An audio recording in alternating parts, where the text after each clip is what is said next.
এই গরমে টক দইটা খাওয়া শরীরের পক্ষে খুবই উপকারী।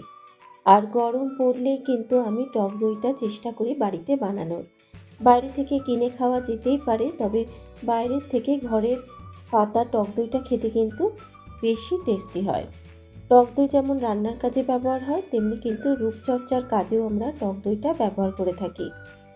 আজকে মাত্র দুটো উপকরণ দিয়ে টক দইটা বানিয়ে দেখাবো।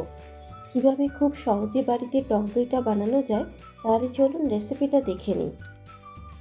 টক দই বানানোর জন্য এখানে নিয়েছি 1 লিটার দুধ। আজকে আমি 1 লিটার দুধেরই টক দই বানাবো। দুধটাকে প্রথমে একটু ফুটতে দেব। দুধটা ফুটে আস্তে আস্তে এখানে নিয়েছি 1 কাপ মতো টক দই। এখানে একটা ছাঁকনির মধ্যে টক দইটাকে নিয়েছি। টক দইয়ের মধ্যে যে জলটা আছে সেই জলটাকে ঝরিয়ে নেব। এখানে প্রায় আমি আধ ঘন্টা মতো টক দইটাকে এভাবে রেখে দিয়েছি। এর মধ্যে কিন্তু দুধটা ফুটে এসেছে। আর এই দুধটাকে একটু জাল দিয়ে প্রথমে ঘন করে নেব। আর ঘন করে নিলে দইটা খেতে কিন্তু খুবই টেস্টি হবে। প্রায় 15 মিনিট ক্রমাগত নেড়ে চেড়ে দুধটাকে খুব ভালো করে একটু ঘন করে নিলাম। দুধটা ঘন হয়ে যাবার পর এবার দুধটাকে একটু ঠান্ডা করে নেব। তবে দুধটাকে কিন্তু খুব বেশি ঠান্ডা করব না, উষ্ণ গরম অবস্থাতেই দুধটাকে রাখতে হবে। দুধটা ঠান্ডা হতে হতে এবার যে পাত্রে আমি দইটা পাতবো, এখানে নিয়েছি একটা মাটির হাঁড়ি। আজকে আমি মাটির হাঁড়ি আর কাচের পাত্র দুটোতেই কিন্তু দই পেতে দেখাবো। তবে মাটির হাঁড়িতে দই পাতার আগে হাঁড়িটাকে খুব ভালো করে একটু জল দিয়ে ধুয়ে নিয়ে হাঁড়িটাকে শুকনো করে নিতে হবে। আমি আগের দিন হাঁড়িটাকে ধুয়ে রেখেছিলাম। এবার এই হাঁড়ির মধ্যে আমি টক দই নিয়ে খুব ভালো করে ভেতরটা টক দই দিয়ে মাখিয়ে নেব। হাঁড়ির ভেতরটা টক দই দিয়ে খুব ভালো করে মেখে নিয়েছি। এর মধ্যে কিন্তু দুধটাও ঠান্ডা হয়ে গেছে, তবে এমন করে ঠান্ডা করতে হবে যাতে একটা আঙুল কিছুক্ষণ ডুবিয়ে রাখা যায়। সেইভাবে কিন্তু উষ্ণ গরম করে দুধটাকে রাখতে হবে। এবার এর মধ্যে আমি জল ঝরানো টক দই দিয়ে দেবো। এখানে পুরো টক দইটাই দিয়ে দেবো।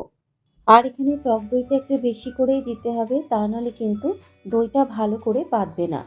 দইটা দেবার পর এবার দুধের সাথে দইটাকে মিশিয়ে নিয়ে দুধটাকে খুব ভালো করে একটু ফেটিয়ে নেব।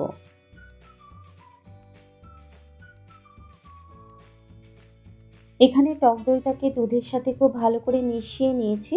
আর দুধের মধ্যে খুব সুন্দর একটা ফেনারও সৃষ্টি হয়েছে। এবারে দই মেশানো দুধটাকে হাঁড়ির মধ্যে ঢেলে নেব। এখানে হাঁড়িটাকে একটা বাটির উপরে ঠিক এইভাবে বসিয়ে দিলাম। এবারে দুধটাকে ঢেলে নেব। আপনারা চাইলে স্টিলের বাসন বা কাচের পাত্রেও কিন্তু দই পাততে পারেন। মাটির হাঁড়িতে কিন্তু না পাতলেও হবে। যেহেতু আমার কাছে মাটির হাঁড়িটা ছিল, তাই আমি মাটির হাঁড়ির মধ্যেই কিন্তু দইটাকে পাতছি।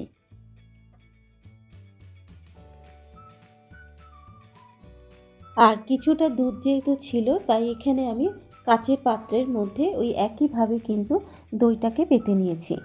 এবার ঢাকা দিয়ে সারা রাত এইভাবে রেখে দেব।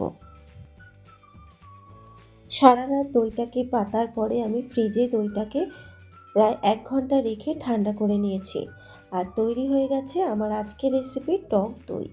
এবার একটু টক দইটাকে উল্টে দেখিয়ে দিচ্ছি, দেখুন কতটা সুন্দর টক দইটা পেতেছে। কেমন লাগলো রেসিপিটা অবশ্যই একটা কমেন্ট করে জানাবেন। যদি রেসিপিটা আপনাদের ভালো লেগে থাকে ইউটিউব থেকে দেখলে চ্যানেলটাকে সাবস্ক্রাইব করে পাশে থাকা বেল আইকনটি প্রেস করে দেবেন।